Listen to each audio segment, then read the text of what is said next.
The Ozarks have a way of holding on to things that should have been buried. Sound lingers in the hollows longer than it should, and rot carries farther than reason allows. By the time people started whispering about the man on Black Elk Ridge, the smell had already reached the creek beds, thick, sweet, and unmistakably wrong, like meat left too long in summer heat. They said the Patriarch was still alive. No one could remember when he had last been seen in daylight. Years had passed since he walked into town, since his boots scraped the general store floor or his voice carried across the valley. Yet his presence remained absolute. His children, grown and bent by obedience, spoke of him in lowered tones, as though volume itself might provoke punishment. They hauled supplies up the ridge each week, never staying long, never looking back once they descended. What unsettled the neighbors was not the isolation. It was the certainty that the man should have been dead by now. The stench worsened as seasons turned. Buzzards circled low over the trees but never landed. Dogs refused to cross the property line, their hackles raised, teeth bared at nothing visible. At night, when the wind slipped through the pines just right, some swore they could hear a voice, wet, labored, yet commanding, rolling down from the cabin like a sermon spoken through spoiled lungs. Those closest to him claimed his body was failing but his will was not. Skin darkened and split. Wounds did not close. Flesh softened, then hardened again, as if unsure what state it belonged to. Still, he breathed. Still, he spoke. Still, he ruled. Inside the cabin, lamps burned low to hide what he had become. The family learned to avert their eyes, to tend without reacting, to treat decay as duty. He told them pain was proof of purpose, that death had no claim on a man who still had work to do. And the longer he lingered, the clearer it became that something ancient in the hills was listening, waiting, and refusing to let him go. In the Ozarks, some men do not rot because they are dying. They rot because something will not let them finish. Long before the smell reached the creek beds or the rumors took shape, the family on Black Elk Ridge was already known across the Ozarks for the way it closed in on itself, as if the woods had folded them inward and sealed the edges.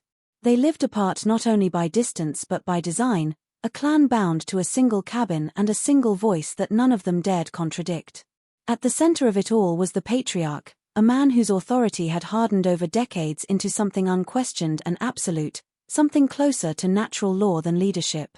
Even when age bent his spine and thinned his hair, no one spoke over him, no one challenged his word, and no one imagined a future that did not revolve around his command. The family's obedience was visible in the smallest habits. Children learned early to stand still when spoken to, eyes lowered, hands folded. Meals were eaten in silence unless permission was given to speak. Decisions about work, marriage, and even sickness were deferred to the old man's judgment, as if he alone could interpret the will of the land beneath their feet. Outsiders who crossed paths with the family sensed it immediately, the tension in their posture, the way they glanced uphill toward the cabin before answering even the simplest questions. It was said that the Patriarch could feel disobedience the way some men feel changes in the weather. As the years passed and his appearances grew rare, his influence did not weaken. If anything, it intensified. The absence of his physical presence allowed myth to replace memory, turning him into something larger than a man. Stories circulated of punishments delivered without his leaving the cabin, of sons who returned chastened from brief defiance, of daughters who abandoned their own names to remain within the circle of his approval. No one could say when he stopped coming down the ridge, only that one day it seemed impossible to imagine him anywhere else. Neighbors learned to mark time by the family's movements rather than the man himself. Supplies hauled uphill at dawn, wagons coming back empty by dusk. No visitors invited, no explanations offered. The cabin remained shut tight through heat and snow alike, smoke curling from its chimney like a signal that something inside still burned. When asked about the Patriarch's health, the family answered with practiced phrases, insisting he was enduring, that endurance was his strength, that survival was proof of righteousness. What unsettled the surrounding hollows was not the isolation but the certainty that the family's devotion was sustaining something unnatural, a rule so absolute it did not require proof or presence, only belief, and that belief had hardened into fear long before decay ever entered the story. The first sign that something had gone wrong on Black Elk Ridge did not come from sight or sound, but from the air itself. It drifted downward through the trees in slow, patient waves, catching in the low places where fog usually settled and refusing to lift even when the wind shifted. Hunters noticed it while tracking deer along the creek, a sour sweetness that clung to the back of the throat and lingered long after they had moved on. At first, it was dismissed as a dead animal hidden somewhere in the brush, the kind of thing the woods produced without explanation, but the smell did not fade, and it did not stay in one place. As weeks passed, the odor grew heavier, spreading farther than any carcass should have allowed. It crept into barns and root cellars, soaked into clothes hung outside, and spoiled food left uncovered for too long. People began to recognize it before they understood it, an instinctive tightening in the chest when the air turned thick and wrong. Those who followed it uphill found nothing visible, no bloated remains, no disturbed earth, only the quiet line of trees leading toward the ridge and the cabin hidden beyond them. The family continued their routines as usual, hauling supplies, returning empty-handed, never acknowledging the change. Rumors formed in the absence of answers. Some said the Patriarch had finally died and that the family was too fearful or too devoted to bury him. Others claimed illness had taken hold of the cabin itself, that mold and rot had seeped into the walls and floorboards. Yet there were sightings that contradicted these explanations. A delivery man swore he heard a voice from inside the cabin, low and deliberate, directing where the goods should be placed. A neighbor glimpsed a lamp moving behind a curtained window late at night, long after any corpse should have drawn flies and silence instead. The smell intensified with the turning of the seasons. Summer heat made it bloom, thickening until even those miles away caught traces of it on certain mornings. Buzzards circled the ridge in widening loops, drawn by instinct, yet they never settled, as if something repelled them at the last moment. Dogs strained against their leashes and refused to approach the path leading uphill, whining and snapping at the empty air. Each reaction deepened the unease, turning suspicion into dread. What frightened the hollows most was the persistence of it all. Death, when it comes, is supposed to conclude itself. It announces its presence and then gives way to stillness. This smell did neither. It endured, breathed, and seemed to wait, growing stronger as though fed by something ongoing, something that should not have been capable of sustaining decay without surrendering to it, and that realization settled over the community like a slow, suffocating fog. When the truth could no longer be softened by rumor, it emerged in fragments, carried by those within the family who were forced to live with it every day. The Patriarch was alive. Not barely, not lingering in a way that suggested an inevitable end, but awake, aware, and demanding. His body, however, had begun to betray the rules it was meant to follow. Skin that once bore scars from years of labor now split without cause, opening into raw seams that wept and then hardened again. Bruises bloomed where no blow had landed, dark and spreading, as if something beneath the flesh was pressing outward. Caring for him became a ritual of endurance rather than healing. Bandages did little more than soak through. Salves burned without improving anything. The family learned which wounds to clean and which to leave alone, understanding that too much interference seemed to anger him and worsen the damage. He insisted on being fed at the table, on speaking at length, on maintaining the posture of authority even as parts of him softened and sagged. The contradiction unsettled them more than the decay itself. A dying man should weaken, should drift into silence. He did neither. The smell that had escaped the cabin was no longer a mystery to those inside it. It clung to his clothing, to the chair where he sat, to the walls nearest his bed. Flesh around his joints grew discolored, tinged with gray and yellow, and when touched it felt wrong, neither fully alive nor properly dead. Yet his eyes remained clear, sharp with judgment, tracking every movement in the room. When he spoke, his voice carried the same weight it always had, commanding obedience without effort. Sleep brought no relief. He did not rest for long, and when he did, his breathing continued, wet and labored, as though his lungs themselves were aware of the state of the body they inhabited. At times, a low sound escaped him, something between a groan and a laugh, and those tending to him could not tell whether it signaled pain or satisfaction. He dismissed any suggestion of outside help, declaring that his condition was not an illness but a trial, one meant to be witnessed rather than cured. The family obeyed because they had never known how not to. They moved around him with practiced care, averting their eyes from the worst of it while absorbing every instruction he gave. Meals were prepared, prayers were spoken, and his will was enforced as rigidly as ever. The most terrifying part was not the sight of his flesh failing, but the realization that whatever force was breaking him down had no intention of taking his life with it, and that they were being made to watch a man continue to rule from within a body that should no longer have been capable of containing him. As his condition worsened, the Patriarch began to speak of it not as decay but as designation. He told them this was not happening to him by accident, nor by sickness, nor by age finally claiming its due. This was judgment, he said, deliberate and exact, a burden laid upon him because he alone was strong enough to carry it. The words came slowly now, shaped around a mouth that no longer closed properly, but the conviction behind them was unshaken. He framed his suffering as a covenant, something endured so that the family's bloodline would not be punished in his place. He spoke often of purity, a word that had always governed the household but now took on a sharper edge. Purity of blood, purity of obedience, purity of separation from a world he described as diseased beyond redemption. He reminded them that the land remembered who had respected it and who had defiled it, and that sins did not vanish simply because time passed. Someone had to pay. Someone had to absorb the rot before it spread. Each new wound, each patch of blackened skin, was presented as proof that the punishment was working as intended. When the family recoiled from tending to him, he rebuked them gently at first, then with anger when hesitation returned. He accused them of weakness, of forgetting the price of survival in a place that devoured those who strayed. He insisted that looking away was the same as denying the truth, and denial, he warned, invited worse consequences. The flesh was meant to fail, he told them. It was the vessel chosen for correction. What mattered was that his will remained intact, unspoiled, unrepentant.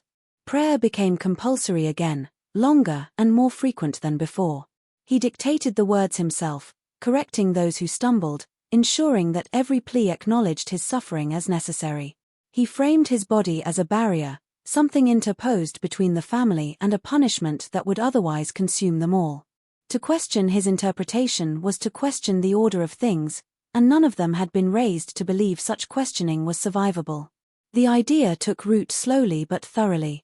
If his decay had purpose, then enduring it became a form of participation. The family began to see their revulsion as selfishness, their fear as ingratitude.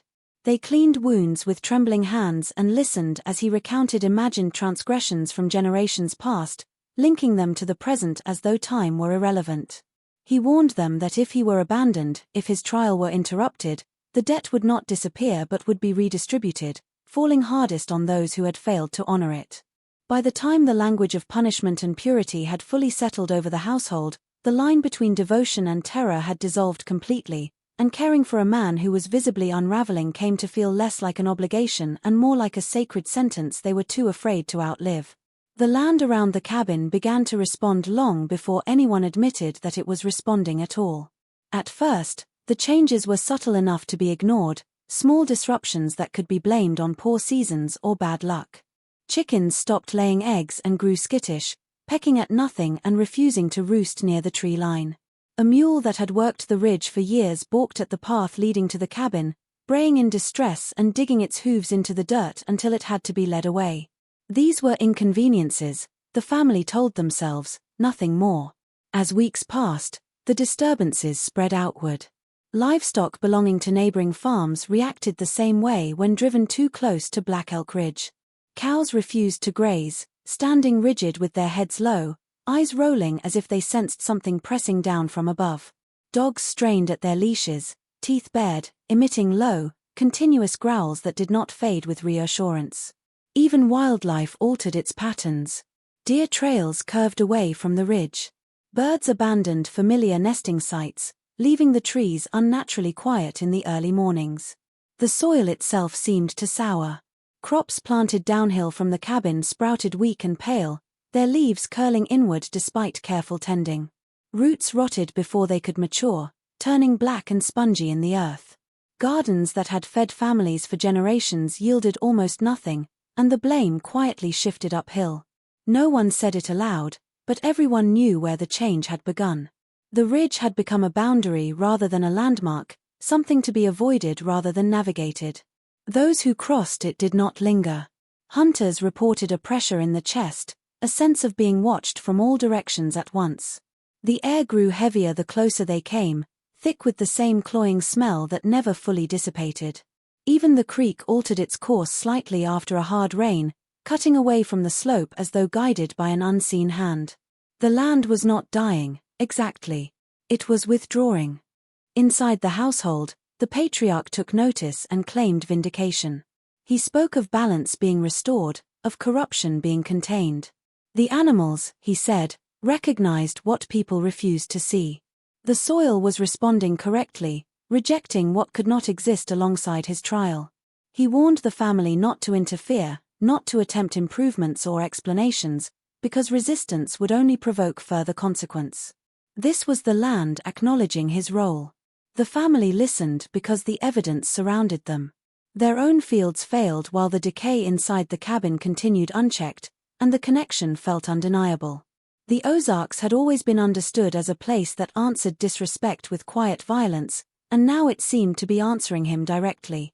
What frightened them most was not the loss of crops or the restless animals, but the growing sense that the land itself had chosen a side, and it was not the side of those who still believed they could escape the reach of the ridge. The first attempt to leave did not look like rebellion at all.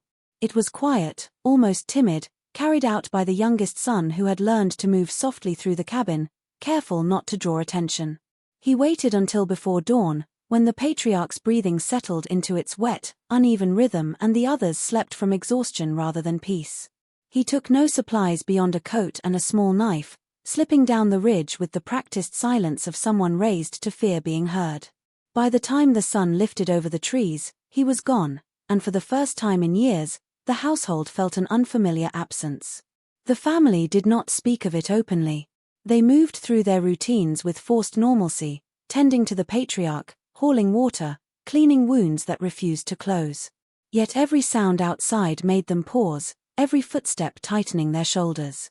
The patriarch said little at first, only noting that the land always returned what belonged to it. He did not issue threats or demands. He simply waited. 3 days passed. On the 4th night, the dogs began to howl. The young man emerged from the woods just after dark, walking slowly, his posture altered in a way that was difficult to define. He stopped at the edge of the clearing and stood there until someone noticed him, unmoving, head bowed. When they approached, relief gave way to confusion. His clothes were torn and damp, his skin pale, his eyes unfocused. He did not speak when spoken to. He did not resist when led inside. He did not ask for food or water. Whatever had driven him back had stripped something essential away. They searched him for signs of injury but found none that explained the change. His mouth opened when prompted, but no sound came out, not even a whisper. When the patriarch addressed him, the young man reacted instantly, kneeling without being told, hands folded, gaze fixed on the floor. The obedience was deeper than before, purged of hesitation, as if choice itself had been removed. He followed instructions with mechanical precision, never questioning, never pausing. At night, he did not sleep properly. Those who watched him noticed his eyes open in the dark, unblinking, tracking something unseen along the ceiling beams. When touched unexpectedly, he flinched as though struck, then settled again into stillness. Attempts to ask where he had gone or what he had seen were met with silence so complete it felt intentional rather than impaired. The patriarch regarded him with something close to satisfaction. He claimed the land had corrected a flaw, had returned the boy in a more suitable form. This, he said, was mercy. The family absorbed the lesson without protest. Leaving was not escape. Leaving was exposure. Whatever waited beyond the ridge did not free those who ran from it. It hollowed them out and sent them back emptied of resistance, proof that the boundaries were real and that obedience was not merely enforced within the cabin but demanded by the land itself. The change in the patriarch's body was no longer gradual enough to rationalize. It arrived in unmistakable stages, visible even to those who had trained themselves not to look too closely. Skin along his forearms loosened first, sagging as though it had detached from whatever structure once held it in place. When he shifted in his chair, thin layers peeled back at the edges, revealing darker tissue beneath, glossy and raw, exhaling that same sweet, suffocating odor that had claimed the ridge. The family learned to move carefully around him, not for his comfort but to avoid disturbing what seemed barely attached. What defied every expectation was that his strength of presence did not diminish. He continued to eat, though the act had become grotesque, food disappearing past lips that no longer sealed properly, juices tracing down his chin and into his beard. He continued to speak, his voice thickened but unwavering, issuing instructions with the same authority it always had. Words emerged alongside the evidence of decay, sermons delivered from a body actively undoing itself. Each command carried the unspoken threat that acknowledging his condition as abnormal would invite consequences worse than witnessing it. At times, pieces of him came away without warning. A strip of skin caught on fabric and tore free, dropping soundlessly to the floor. No cry followed. No gasp. He barely acknowledged it, glancing down only long enough to order someone to clean the mess. The family complied with shaking hands, lifting what should not have existed separately from him, wrapping it in cloth as though discretion could still preserve dignity. Blood appeared less often than expected. What seeped out was darker, thicker, reluctant to flow. Despite this, his awareness remained sharp. He noticed hesitation. He corrected posture. He remembered grievances from years past and revisited them with meticulous clarity. The contrast between the authority of his mind and the failure of his body created a tension that pressed against everyone in the room.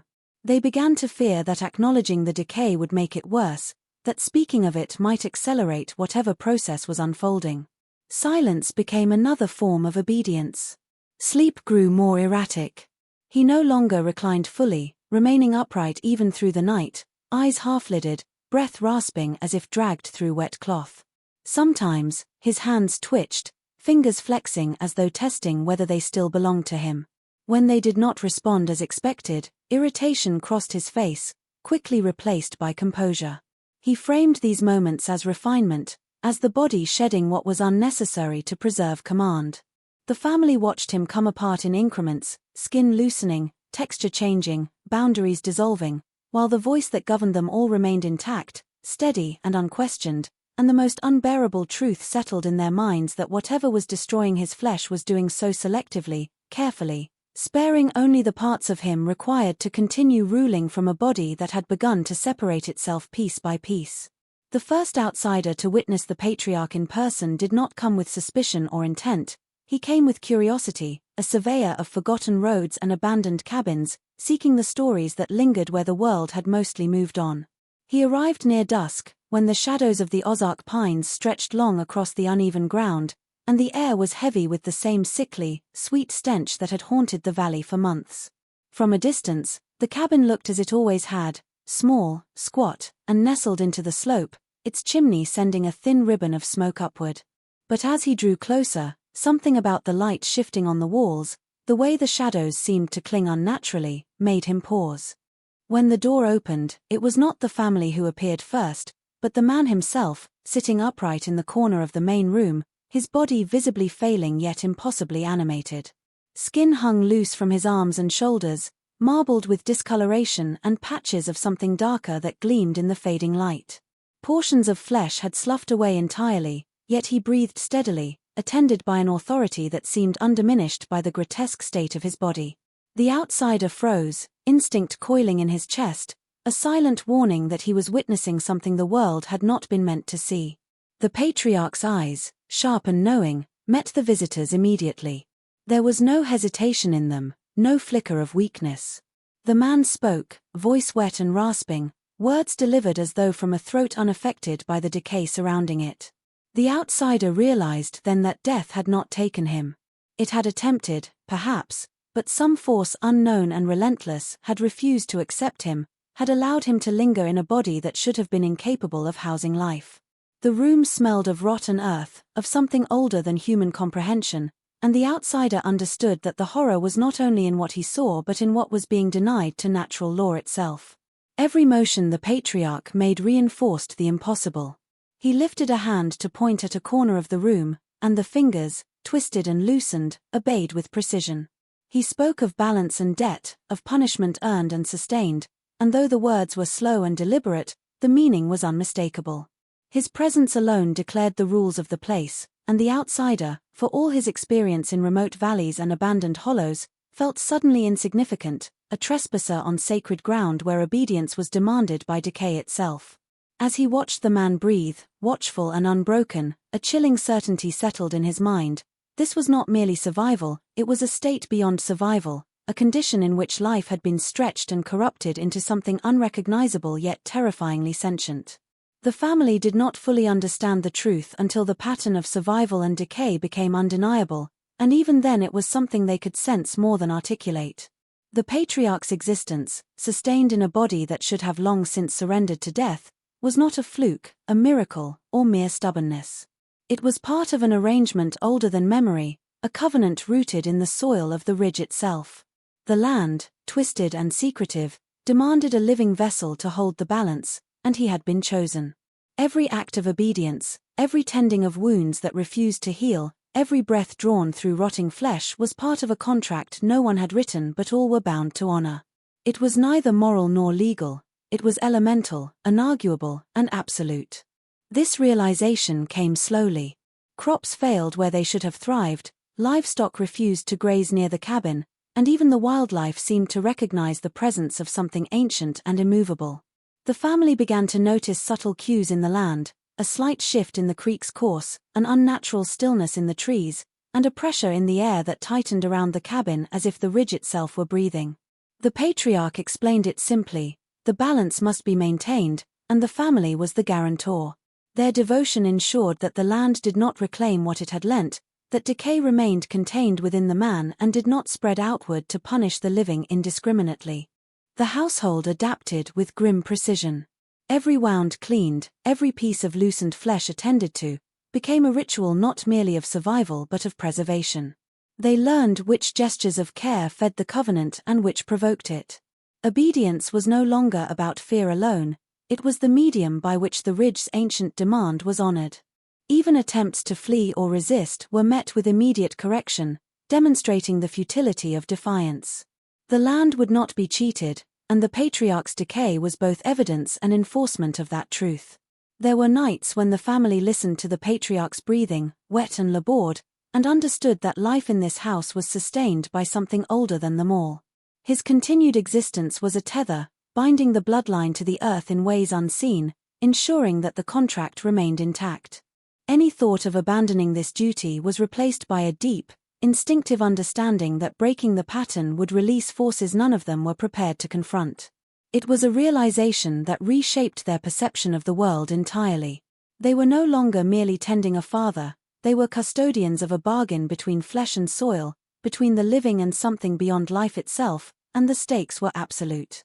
Each day of care, each acknowledgement of his condition, was an act of participation in this unspoken pact, and every failure risked the unraveling of the fragile boundary that kept the corruption contained, poised to spill outward into the valley below. As the years passed and the Patriarch's body deteriorated further, his commands grew heavier with implication, carrying not only the weight of the present but the shadow of the future. His voice, rasping and wet from the unhealed wounds of his own flesh, directed the family with the same absolute authority it always had, but now each instruction seemed layered with warnings that extended beyond immediate obedience. The children, long accustomed to carrying out every word without hesitation, began to sense that his decrees were shaping more than their daily routines, they were molding destinies. The decaying man before them, grotesque yet alert, was teaching them that survival alone was not enough. What mattered was the precise continuation of his will, a repetition of ritual and duty that bound generations to the same unyielding pattern. He spoke often of continuity, of the necessity for the bloodline to endure in exact accordance with the ridge's demands. Those who faltered or hesitated were reminded through tone, glance, or an action so subtle it went almost unnoticed, yet they understood the consequences. The Patriarch had become a vessel not merely of his own decay but of the covenant that kept the land from reclaiming what it had lent.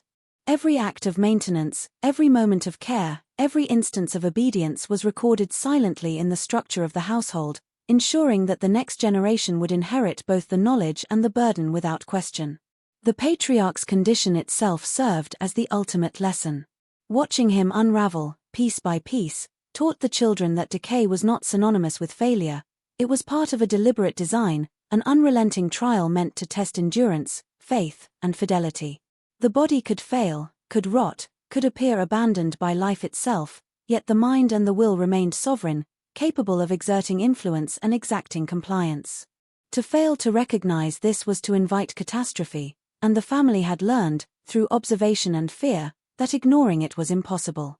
Over time, the family realized that the patriarch's instructions were not limited to the present household. The next generation was being shaped to continue the same cycles of attention, vigilance, and ritual, to maintain the boundary between decay and the living world. Even subtle gestures, where to place a lamp, how to clean a wound, how to move around the cabin without disturbing what had loosened, were lessons in responsibility that would define them long after the patriarch's flesh had fully succumbed. The future, it seemed, was already written in the way the land had chosen to preserve him, in the way the family had learned to obey, and in the silent understanding that to escape the pattern was to risk everything they had been taught to value. The instructions were never presented as mere rules. They were inevitabilities, a bridge between the living and the corrupted, and the family knew, with a clarity sharpened by fear and experience, that whatever came next, the next generation would inherit both the obedience and the decay, bound to continue what had begun long before any of them could question it.